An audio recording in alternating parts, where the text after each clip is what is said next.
नमस्कार, मैं advocate Vishnudhari Singh legal channel में आप सभी दर्शकों का स्वागत करता हूं।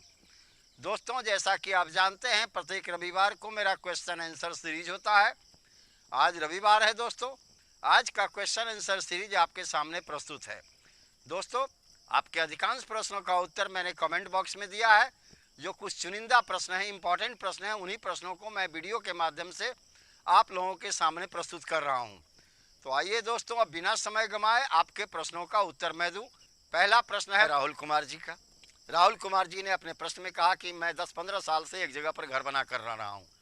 हमारे घर से निकल करके जो रास्ता सड़क तक जाती है, मुख्य सड़क तक जाती है, उसके आगे में अन्य 2 व्यक्तियों का भी ज़मीन है। वो दोनों व्यक्ति हमारे रास्ते को रोक रहे हैं। मैंने ज़मीन को छोड़ा है, तुम इससे नहीं आ जाओ।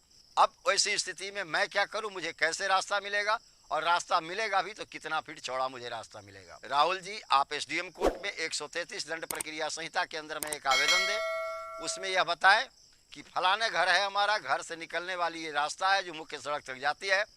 जो अगला 2 व्यक्ति हैं जिनका घर हमारे सामने में बना हुआ है, वो लोग अपने अपने सामने का रास्ता रोक दिए हैं। मैं 10-15 साल पहले से वहाँ से जा रहा था, किसी ने कभी रोका नहीं, लेकिन अब वो रोक रहे हैं। ऐसी परिस्थिति में जो एसडीएम महोदय हैं वो घटना की जांच कराएंगे, तथ्यों का आकलन करेंगे।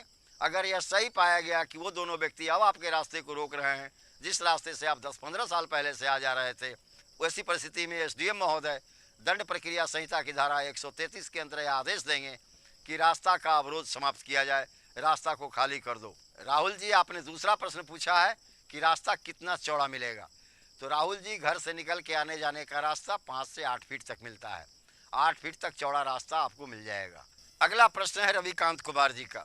रविकांत कुमार जी ने अपने प्रश्न में कहा कि एक ज़मीन का प्लॉट है जो बड़े भाई के नाम पर है। छोटा भाई एक फर्जी पंचनामा बनाकर उस ज़मीन को अपना हिस्सा बताकर मुझे बेच दिया। अब बड़ा भाई जो है केस करने गया है सिविल कोर्ट में। ऐसी परिस्थिति में मैं क्या करूं? रविकांत जी, आप पहले जानते हैं कि फर्जी पंचनामा के आधार पर वो व्यक्ति आपको ज़मीन बेचा। इसका मतलब है फर्जी पंचनामा के आधार पर किसी को हिस्सा नहीं दिया जाता। अगर छोटे भाई का हिस्सा था तो बंटवारा का जो पेपर होता है ओरिजिनल, जिस पर दोनों पक्षों का दस्तखत हो, पंचों का भी दस्तखत हो, वो होता तो आप खरीद सकते थे। आप फर्जी पंचनामा के आधार पर ज़मीन खरीद करके फंस गए हैं, गलत किए हैं। आप ज़्यादा से ज़्यादा ज़मीन बेचने वाले पर 420, 467, 468 आईपीसी की जो धाराएं हैं उस पर केस करें कि तुमने फर्जी पंचनामा के आधार पर मुझे ज़मीन जाली फरेबी करके बेचा, मेरा इसमें इतना पैसा लगा जिसे तू हड़प गया। इस प्रकार न्यायालय उस चीज़ को जब देख लेंगे कि हाँ, जाली फरेबी पंचनामा के आधार पर ही ये व्यक्ति ज़मीन बेचा है, इसका हिस्सा उस ज़मीन में नहीं था, वैसी परिस्थिति में उसे न्यायालय से सज़ा मिल जाएगी।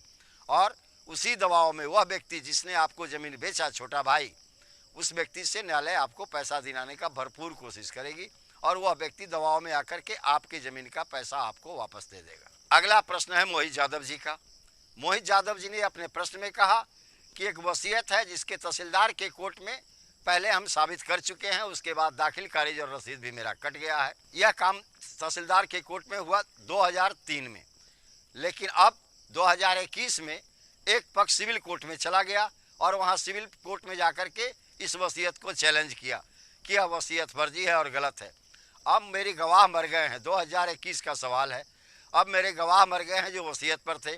वसीयतकर्ता के मरने के बाद ही हम न्यायालय में गए थे वसीयत का प्रोबेट कराने के लिए। ऐसी परिस्थिति में मुझे अब क्या करना होगा? मैं उस वसीयत को कैसे साबित करूं? उत्तर है मोहित यादव जी, आप वसीयत पर जो गवाह लोग हैं या वसीयत जो जिसने आपको लिखा, उसके हस्ताक्षर पहचानने वाले व्यक्ति आपके गांव में बहुत होंगे। यानी आपके गांव के बहुत लोगों ने देखा होगा कि वह व्यक्ति कैसे लिखता पढ़ता है। उस व्यक्ति को उस सिविल कोर्ट में गवाह के माध्यम से, गवाह के रूप में ले जाएं, वहाँ इस वसीयत पर एग्जिबिट करवाएं कि हाँ, इस व्यक्ति को जो वसीयत करता है और गवाह है, इस व्यक्ति को मैंने लिखते पढ़ते देखा, यह हस्ताक्षर उसी व्यक्ति का है जिसे मैं पहचानता हूँ। ऐसी परिस्थिति में गांव के अन्य वो तीसरे भी व्यक्ति जो अभी जीवित हैं और उस गवाह को और वसीयतकर्ता को लिखते पढ़ते देखे थे, उसे न्यायालय में उसके हस्ताक्षर को प्रदर्शित करके, एग्जिबिट करके सिविल कोर्ट के अंदर में साबित कर देंगे कि आपका वसीयत सही है, और तब वहाँ पर आप मुकदमा जीत सकते हैं। यह भी एक तरीका है। मोहित यादव जी, इस पर मैं एक पहले वीडियो बना चुका हूँ। अगर वसीयत के सारे गवाह मर जाएं, वैसी परिस्थिति में आप वसीयत कैसे साबित करेंगे? जिसका लिंक हमारे डिस्क्रिप्शन बॉक्स में दिया हुआ है। आप उस वीडियो को देखेंगे, आपको क्लियर हो जाएगा कि वसीयत के अगर सारे गवाह मर जाएं या किसी भी डॉक्यूमेंट के अगर सारे गवाह मर जाएं, फिर भी उस डॉक्यूमेंट को हम न्यायालय में कैसे साबित करेंगे। अगला प्रश्न है पवन गुप्ता जी का। इन्होंने अपने प्रश्न में कहा, मेरे पिताजी ने 1996 में 4 कट्ठा जमीन खरीदी थी, 2004 में वो स्वर्गवास कर गए। उसके बाद मैं भी कमाता था, मेरे भाई भी कमाते थे। हम 4 भाई 3 बहन और एक माँ हैं।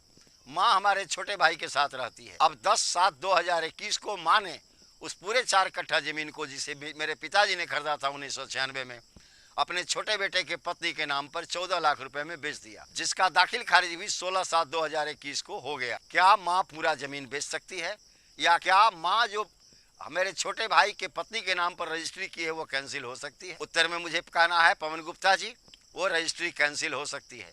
चूंकि वह जमीन पिताजी की खरीदी हुई थी, इसीलिए वो ज्वाइंट फैमिली प्रॉपर्टी माना जाएगा। जैसे ही पिताजी गुजर गए, स्वर्गवास कर गए, वैसे ही वो शामिलात परिवार की संपत्ति मानी जाएगी।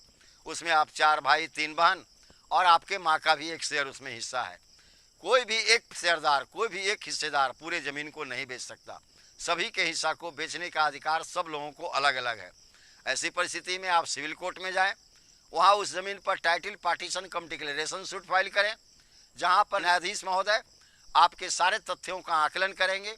अगर ये देख लिए कि ये संपत्ति इनके पिताजी की खरीदी हुई है, जिसके हिस्सेदार 4 भाई 3 बहन और एक माँ है, वैसी परिस्थिति में माँ के द्वारा जो छोटे भाई के पत्नी के नाम पर किया हुआ रजिस्ट्री है, उसे न्यायालय कैंसिल कर देंगे और उस पूरे ज़मीन को आप सभी भाई बहन और माँ के बीच में बराबर बराबर बांट देंगे।